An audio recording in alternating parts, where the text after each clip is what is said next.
Hello and welcome to Sherlock videos, one of the final videos in Sherlock for phase one. In this, I'm gonna describe about the sherlockchecker.py, sherlockcontentinspector.py, and the template sherlockspider.txt file. The time is 2:30 in the morning, so I might sound a bit tired. So please pardon me if you do not understand something in this video. Do not hesitate to send me an email in your morning time. Okay, so I'm gonna I'm in the Sherlock directory, and these are the list of files in this directory. We have main.py, sherlockcontentinspector.py, and sherlockchecker.py. The rest of the files that you see, with the exception of scrapyspider.txt, are not important. Okay, they are not going to be used in this video. Sherlock.log is something that I've started using quite recently to capture all the logging information. Okay, so I'm going to start off with describing the sherlockchecker.py, and then I'm going to go to sherlockcontentinspector.py and finally scrapyspider.txt. Okay, and to finish it off, I'm going to give a small demo as to how all these things work. Okay, so let's go ahead and open the sherlockchecker.py. Okay, Sherlock Checker has the usual suspects from the Sherlock core directory, Sherlock util model requirements, and Sherlock Content Inspector is going to be called from this file, so it has been included as well. The walk method from the OS module simply walks through a directory tree, and then it gives a list of files, directories, and various other things. So we need to we are going to use this to get inside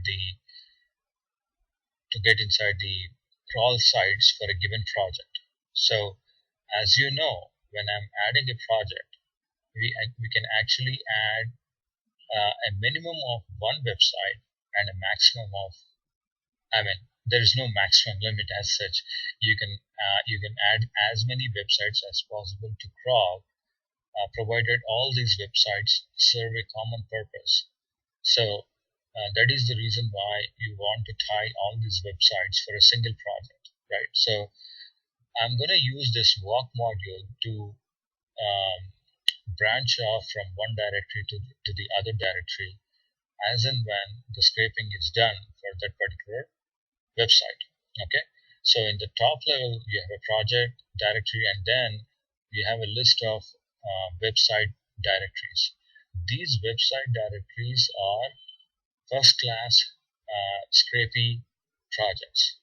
Okay, that means you can go inside these projects without actually talking to Sherlock or using Sherlock. You can actually go inside these website directories, and then you can start off scrapy as if you have not used Sherlock anytime. Okay, so these are first class scrapy projects. You can do all sorts of scrapy operations in these directories, and the logging module is pretty simple. It does all the logging for us. You can control the level of logging that you would require for a given project or a script or a program. The granularity, it is called as the granularity. The logging level is called as the granularity.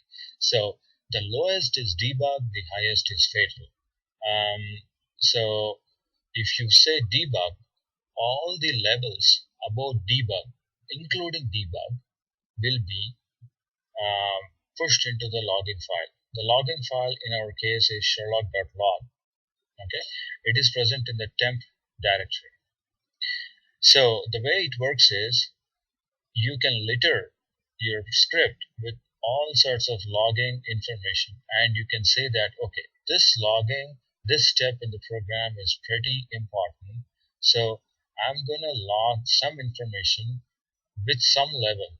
Okay, so you can say info, you can say warn, you can say fatal, you can say error, you can say whatever you want to say, you can say that using that logging info level.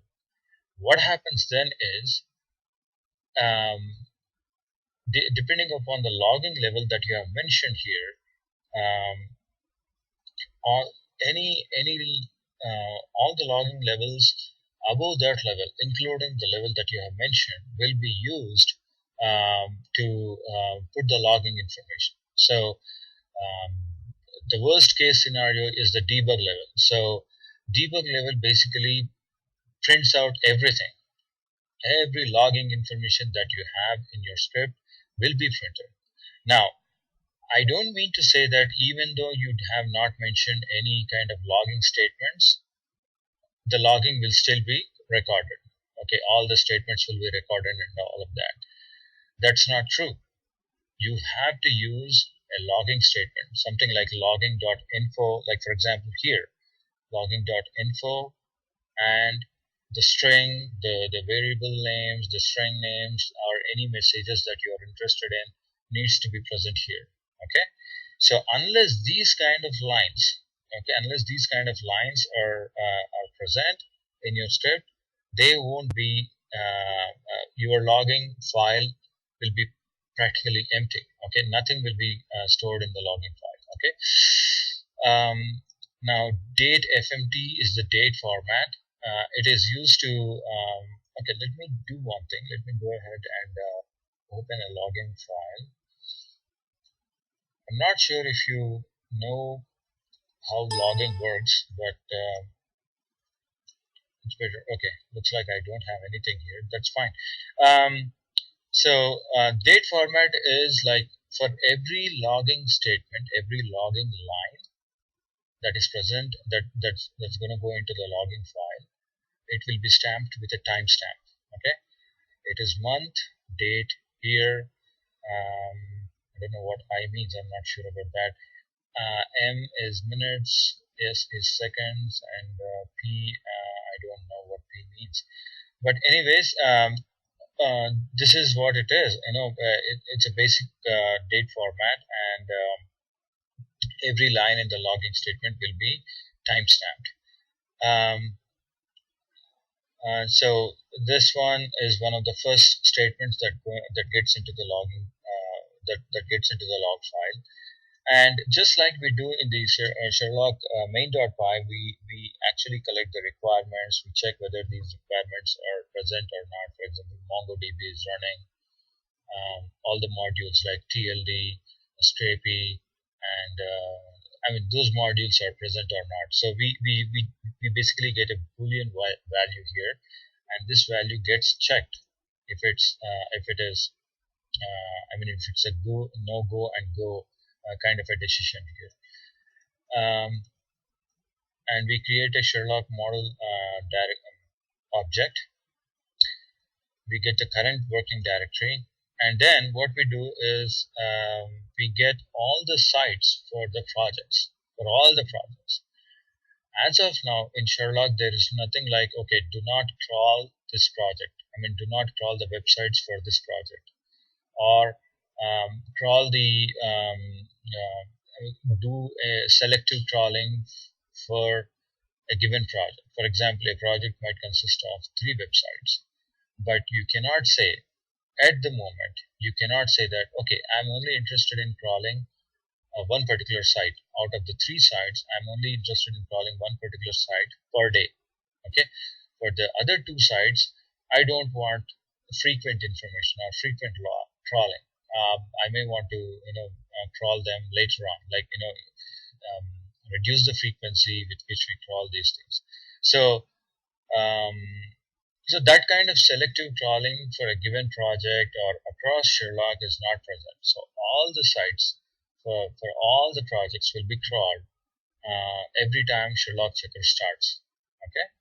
Now, before I do this, before I go into detail, let me show you how Sherlock Checker gets executed, gets called. Okay, as of now, I have commented out this line. Okay, the comment is basically the hash symbol here. So for every 5 minutes, sherlockchecker.py gets called by the cron daemon. Cron daemon. Okay, so in Unix, cron is a facility where you can run the jobs at regular intervals. So I'm saying that for every 5 minute interval, you should be calling the sherlockchecker.py. It doesn't mean that you should be doing the same thing. It just means that during the development, I just wanted to make sure that it is actually running or not, and that kind of thing. But at the same time, I myself don't want to crawl anything, because I'm not the one who is going to use Sherlock for doing research and analysis and all of that. So I have commented it out, but this is how sherlockchecker.py gets to run every 5 minutes or every X number of minutes that you mentioned here. You can also say that I don't want such a frequency. I want to run every once in a day, or twice in a day, or once in a week, or something like that. Those kind of parameters can be controlled from here. That kind of crawling is controlled from here. You have to look at the cron tab tutorial. In fact, you know what? I'm going to send you the cron tab tutorial links, which is easy to follow. So that's how Sherlock Checker runs. Sherlock itself does not run sherlockchecker.py. Okay, Sherlock Checker is an independent program, uh, and it will be run by the operating system. Okay, it does depend on Sherlock's infrastructure though, because without access to their database, without access to the internals of Sherlock, for example, Sherlock Core and Sherlock Model and all of that, it won't be able to complete its job. Okay, let's go back to the Sherlock Checker. Now, if I mean, sherlockchecker.py is sane enough to understand if there I mean, to check whether there are any sites to be trawled or not. So that is what we are trying to do here. We are getting the list of sites. We are getting a list of sites, and then we are checking whether the list is greater than zero or not. Because obviously, you have to check for that possibility, right? So if and when the site length is there, if and when there are sites that need to be crawled, this is where we come in. And A vast virus database has been updated. okay, so we get the Sherlock util, and then we get the Sherlock home directory here. Sherlock util is a list of files, a list of utility methods that we use regularly. In fact, I have updated Sherlock util quite a bit. So let me open that as well. Okay, so we create an object of this class, and you can see get Sherlock home. It actually tries to get the home directory of the logged in user, and then it tries to construct the Sherlock directory. .sherlock is the name of the directory. It's the home directory for all the Sherlock downloaded files and all of that. Okay, let's go back to the Sherlock checker.py. Sherlock home, that's fine. If Sherlock home if it is present, then we do this. We create a project directory um, for the list of the for every site that we get from the sites list. Okay, we create a project directory for that, and then we try to get inside that project directory, and then we execute we call the scrapy program. Okay, so this is how it is done. So we get the project name for every site. Obviously, a project name will be different unless some of these sites have the same project name rather. Then we get the project directory, Sherlock get project directory. Remember, the name of the sites directory is a bit different. It will be like name of the project directory underscore the website name and things like that. So it's not something pretty easy to get to, but it's easy enough to follow that. Okay, the name of the project directory has been prefixed to the website name. So that logic is that logic is encapsulated in this method. Okay, let's go to that method and see what it is saying. Get project directory. Where are you? It should be get project directory. Yeah, here it is. Get project directory. See, the name of the project underscore get TLD. That get TLD is the site name basically, and then we replace all the dots with the underscores. Okay, so that's what we do, and then so this is the project directory that we get to. Then we change the directory. Okay, so why do we need to change the directory? Because that is where you actually invoke the scraping. Okay, scraping simply cannot be given a relative path, and you cannot say that okay, start scraping and put all the files in that directory and all of that. It's a lot easier for us to for us to actually change to the project directory and then run scraping from there. And these are some logging statements, and then okay, this is something pretty interesting. Okay, uh, assume that there are several instances of sherlockchecker.py running. Okay, um, what happens is they'll be stepping on each other's toes, right? Because if you have several instances of sherlockchecker.py, each of them is actually doing the same job. They are going into um, they are getting a list of sites, and then they're trying to crawl each site by going into the directory of website directory of every project. So this should not be done. Okay, we should prevent it. We should prevent it for the sake of not having database corruption and things like that. So what we do is when before we invoke scraping, we create something called project lock. It's a log file basically. It's a log file. Log file is just a uh, null void 0 byte file. Okay, null file, void file, or a 0 byte file. It's a flag which is used to make sure that other instances of the same program do not go ahead and work in this project directory. For example, if you're trying to invoke NetBeans or Eclipse or Emacs or any other directory, what happens is it checks whether another instance of this editor is running or not. Okay, if it is running, then it will warn you saying that hey, you know what, I see another instance running, but if you think this is an error, go and delete that file. That's what they do. We do the similar thing here. Okay, in fact, in our case, it's much more important because we don't want the database to be corrupted. Okay, so we have this log file. If there is no log file, which is good, and we create the project log file, and then we simply write some null string, and then we close it. The idea is to create this at the start of the scraping, and then delete it as and when the scraping is done.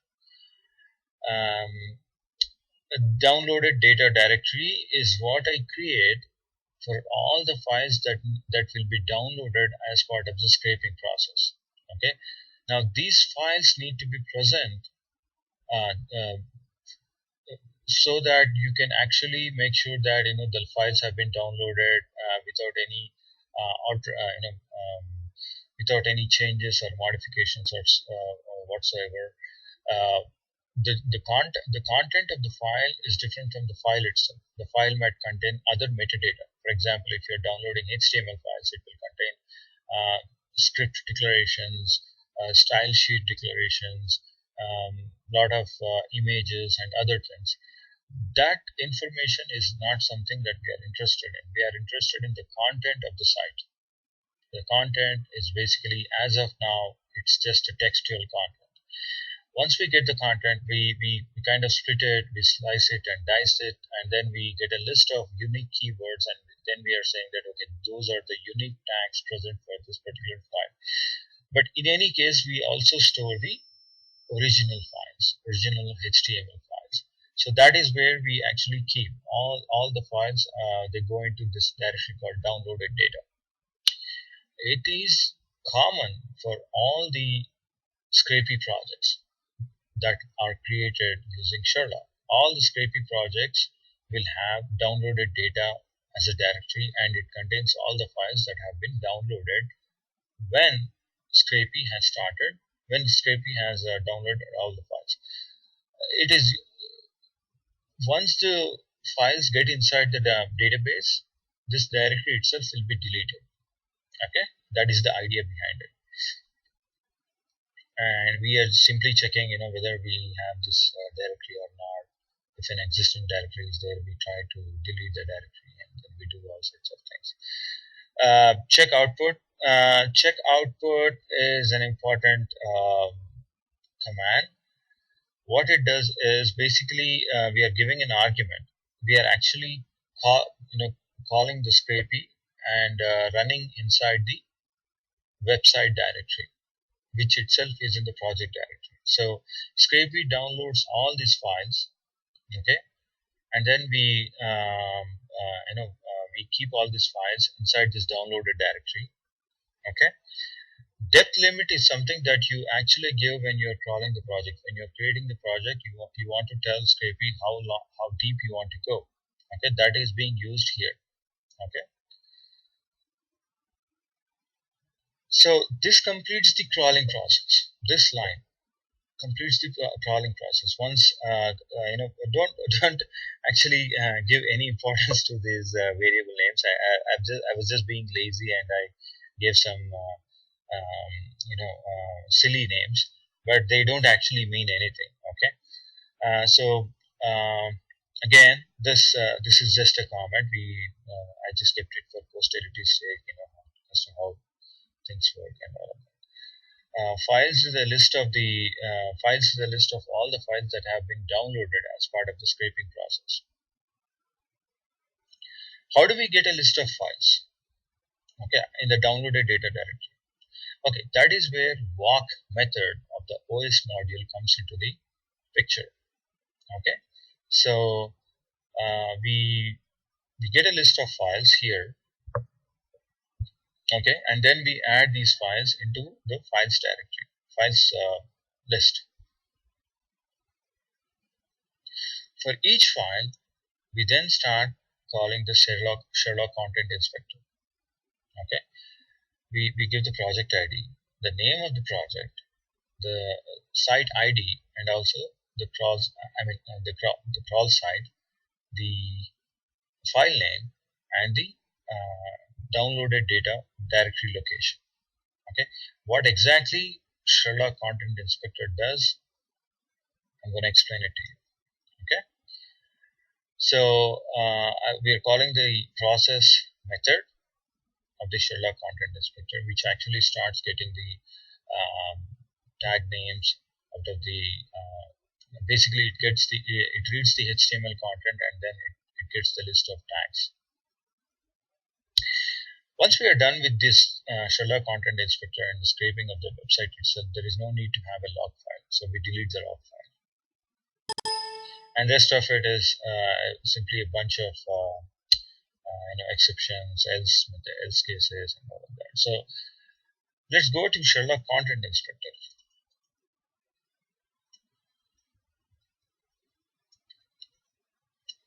Okay, so this is where we actually get creative and try to winnow down the data a bit, and try to get only the data that we are interested in. We use beautiful soup, we use NLTK, we use a lot of regular expressions, and then all of this need to go into the database eventually. So we have to use the Sherlock model as well from the Sherlock code directory. So the project ID, project name, site ID, file name, file path, these are the ones which get passed to the constructor. constructor is here, and then we call the process. Okay, the process method does not accept any arguments. Okay, the site name and the site ID. The site ID is basically the crawl site ID. Okay, the site name is the name of the website. Okay, URL, title, raw HTML, plain text tags is something I'm going to explain as we come along, as we go along. So we open the file name, the downloaded file name. It could be the text file, .text file, or it could be HTML file. Okay, so file path is the downloaded data directory's location. File name is the name of the file. Okay, then see, when we download the files, there are actually two possibilities. Okay, we could download the HTML file, or we could download and we could also download .text files in a given website. See, when you look at the website, we don't know what exactly that website contains. Okay, what kinds of files it contains. Obviously, you'll have lots of media, images, video files, PDF files, doc files, and so on and so forth. But we don't need all that. As of now, we are interested in only getting the text files, text-based files, and this contains HTML files and the .txt files, JS files, CSS files. Even though they are they are the text files, we don't need them because they don't part they don't form the part of the content of the file itself. Okay. Okay, so what happens is when you look at the extension of the file, we check whether that file, whether the downloaded file is processed in such a way that you actually create one more file which has metadata of this file. Okay, so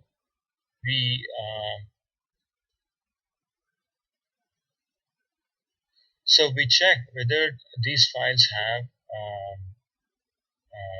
the files that are being read are the files which